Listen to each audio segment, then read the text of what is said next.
প্রকৃতপক্ষে কেউ সুখী নয়। যাচাই করতে গেলে দেখবেন চিরসুখী কেউ নয়। এপারের মানুষ বলে ওপারে সুখ, ওপারের মানুষ বলে এপারে সুখ। আসলে কোনো পারেই সুখ নয়। মেয়েদের জীবনটা মানিয়ে নিতে নিতেই শেষ হয়ে যায়। যেই মেয়েটা অকারণে কথা বলে, অকারণে হাসে, বুঝে নিবেন সেই মেয়ের মনে আরও বেশি কষ্ট। সে কষ্ট লুকানোর জন্য হাসে, কেউ যেন বুঝতে না পারে সেজন্য হাসে, সেজন্য কথা বলে।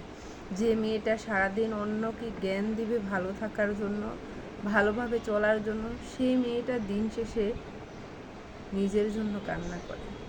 এটাই জীবন। আসলে প্রকৃতপক্ষে মেয়েদের নিজের কোনো বাড়ি হয় না, আবার মেয়েদের ছাড়া কোনো বাড়িও সম্পূর্ণ হয় না। কি আজও যেই ঘরে মেয়েরা জন্ম নেয় সেই ঘরে একদিন অতিথি হয়ে যায়। আসলে মেয়েদের জীবনটা এমন, যেটা বলার ভাষা নেই। সারা জীবন চলে যাবে, তুমি মানুষ চিনতে পারবে না।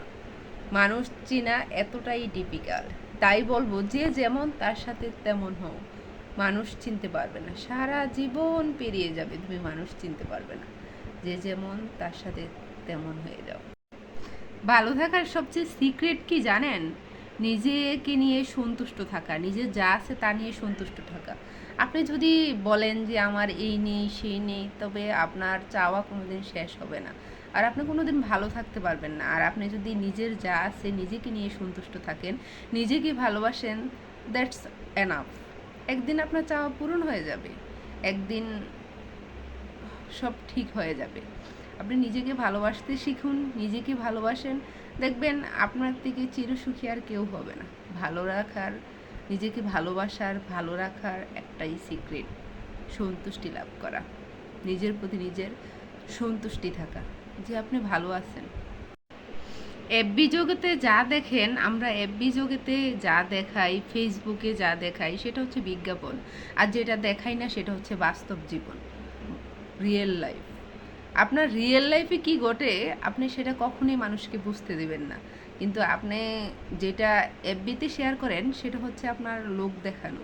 আপনি কোথাও ঘুরতে গেলেন, কোথাও খাওয়া দাওয়া করতেছেন, কিন্তু এটা আপনি পোস্ট করলেন, কিন্তু আপনি কোন পর্যায়ে ওখানে গিয়েছিলেন বা আপনার মনের ভিতর কি চলতেছে সেটা কেউ জানে না। আর মানুষ যেটা এফবিতে পোস্ট করে সেটা আসলে বিজ্ঞাপন। যেটা দেখা এটা পোস্ট করে না, সেটা হচ্ছে বাস্তব জীবন, রিয়েল লাইফ। এটাই বাস্তবতা, এটাই বাস্তব জীবন।